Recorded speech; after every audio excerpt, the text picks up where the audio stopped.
Siapa tidak ingin tinggal di rumah impian? Siapa yang tak ingin pulang ke rumah yang selesa setelah seharian berhempas pulas mengerah tenaga mencari rezeki? Tetapi, apa pilihan yang ada? Sewa rumah atau beli rumah?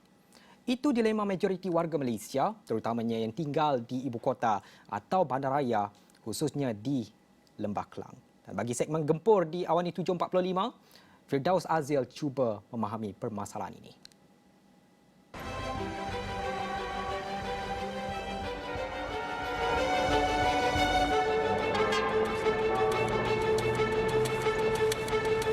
Sebuah rumah di Kuala Lumpur, katalah apartmen 3 bilik. Paling tidak harganya ialah RM400,000 ke RM700,000.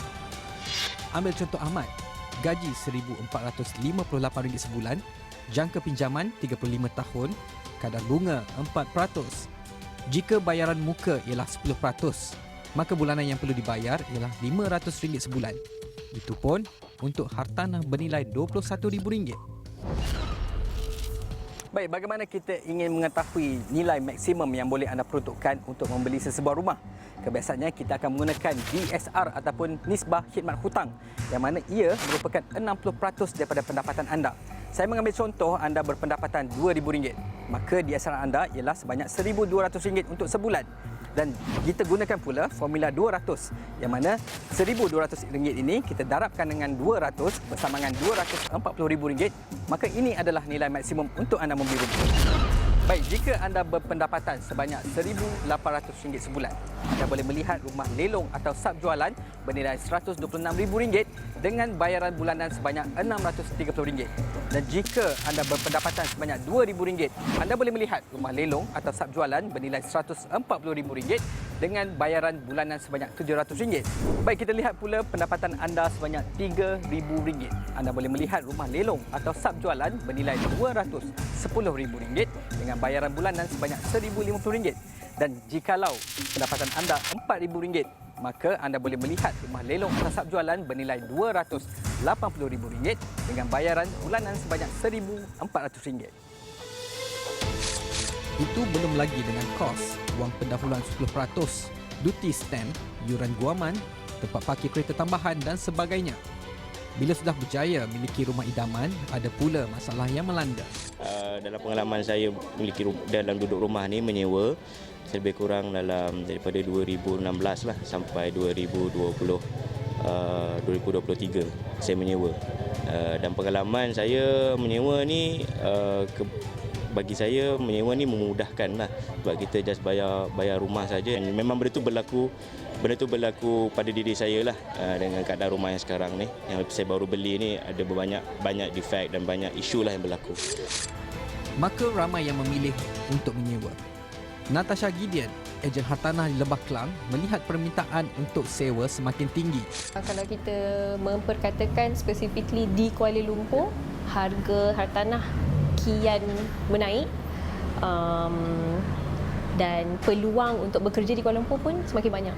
Jadi demand untuk rental pun semakin tinggi. Bila demand semakin tinggi, sebagai owner, memang owner ada upper hand untuk naik turunkan sewa. It's very difficult selagi kita tak ada gaji yang gaji yang bermaruah. Selagi kita tak ada gaji yang bermaruah, rasanya susah untuk kita nak mencapai. So if you cannot handle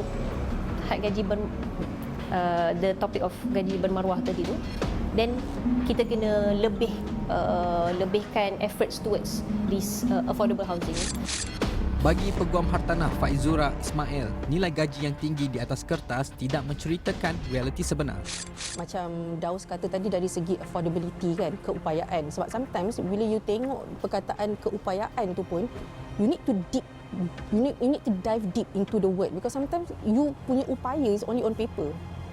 You know what I mean tak? Macam bila you tengok salary slip, perhaps lepas you net, let's say lah you ada 8,000 net gaji. Tapi itu is just on paper. You kena tengok pula dia punya personal life. Mungkin 8,000 tapi ada 5-6 orang anak. Seorang 2 wife. Mungkin wife tak bekerja, anak-anak semua masih sekolah. Jadi kos banyak lebih dekat situ. Kerja macam best-best juga, macam doktor, engineer, arkitek, lawyer pun ada. Tapi kenapa diorang tak nak beli rumah? Pertama, mungkin sebab the nature of the work. Sebab ada klien kita dalam span 3 tahun, dia pindah tempat 2 kali.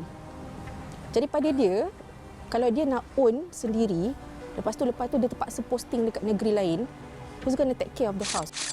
Jika sewa itu pilihan, adakah akta sedia ada melindungi penyewa dan tuan rumah? Belum lagi kita cakap tentang soal perkauman. Bukan sekali dua kita dengar kes tuan rumah tidak mahu sewakan hartanahnya kerana bersifat perkauman.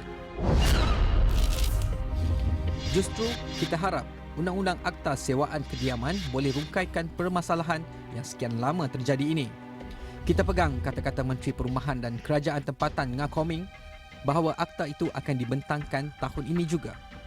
Jika tidak, tukarlah kerajaan, tukarlah menteri, biarkan ini terus menjadi isu legasi.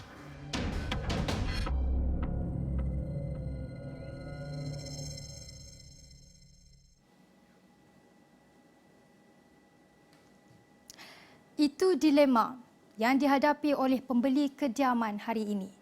Sama ada kita suka ataupun tidak, itu realitinya. Yang kami kongsikan tadi ialah sebenarnya berdasarkan data dan tinjauan realiti dalam kalangan rakyat yang dilakukan oleh rakan setugas saya iaitu Firdaus Azil. Tapi bagaimana pula dengan data pembinaan negara?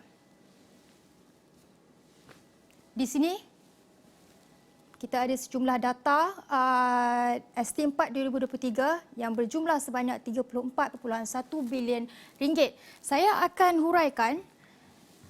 Yang pertama ialah kejuruteraan awam sebanyak 41.9%, bangunan bukan kediaman sebanyak 27.7%, manakala bangunan kediaman sebanyak 20.9%, aktiviti pertukangan khas sebanyak 9.6%. Dan ini sebenarnya menunjuk trajektori positif. Kedua, nilai kerja pembinaan mengikut subsektor.